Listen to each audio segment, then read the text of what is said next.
সমস্যা হয়েছে আপনার প্রথমে মনে হয়েছে কি ওরা আসলো আসার পরে যে আপনার বাসায় লাগাও আমরা তারপরে ওরা আসে খোলার সুবিধা দিয়েছে পরে এটা সুবিধা অনেক কিছু না লাগাতে পারলে আপনাদের পরে জরিমানা দিয়ে নিতে আচ্ছা এরকম একটা আচ্ছা ঠিক আছে তারপরে ওরা লাগানোর পরে বিলের যে কপি নিল বিলের কপির উপরে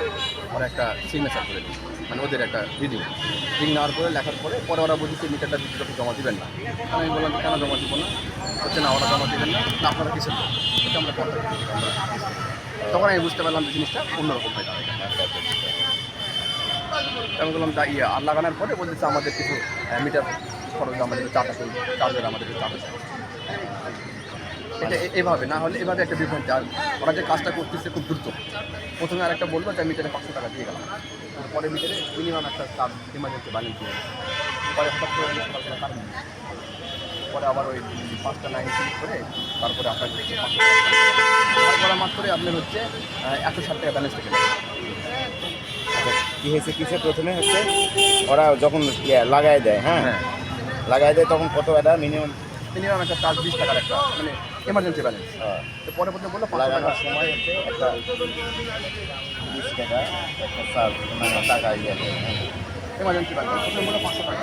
সকালবেলা থেকে কোনো কারেন্ট নেই পরে পাশের বাড়ির একটা ছেলে এসে বললো যে তো ব্যালেন্সে টাকা নেই পরেও 500 টাকা ধার করেছে ধার করার পরে আপনার মনে করেন 160 টাকা নেয় মানে হচ্ছে ডিমান্ড চার্জ মিটার ভাড়া তারপরে হচ্ছে আপনার ভ্যাট ট্যাক্স সহকারে পরে সকালে কারেন্ট না থাকলে একজন এসে বলে যে আপনার নেই মানে ওখানে ব্যালেন্স শেষ হয়ে গেছে পরে ধার করার পরে ওখান থেকে কীভাবে চলতেছে আসলে এটা একটা কীভাবে যে মিটার ভাড়াটা ডিমান্ড এর কতদিন চলবে এদিকে আজীবন চলবে এর কোনো উত্তর নেই কোনো কিছু বলতে পারছি 500 টাকা আপনি ধার করছিলেন 500 টাকা ওখানে ধার আমি করিনি পাশে একটা ছেলে এসে করে দিয়ে গেছে করলে সঙ্গে সঙ্গে 160 টাকা হ্যাঁ ওদের ডিমান্ড চার্জ মিটার ভাড়া ভ্যাট ট্যাক্স যা আছে এভরিথিং সব কিছু কেটে নিচ্ছে এটা নিয়ে একটা মানুষের মধ্যে আর এখানে ওই পাঠাতে সবাই আজকে বুঝতে পারেন না এটা হবে সেটা হবে এবং ভালো হবে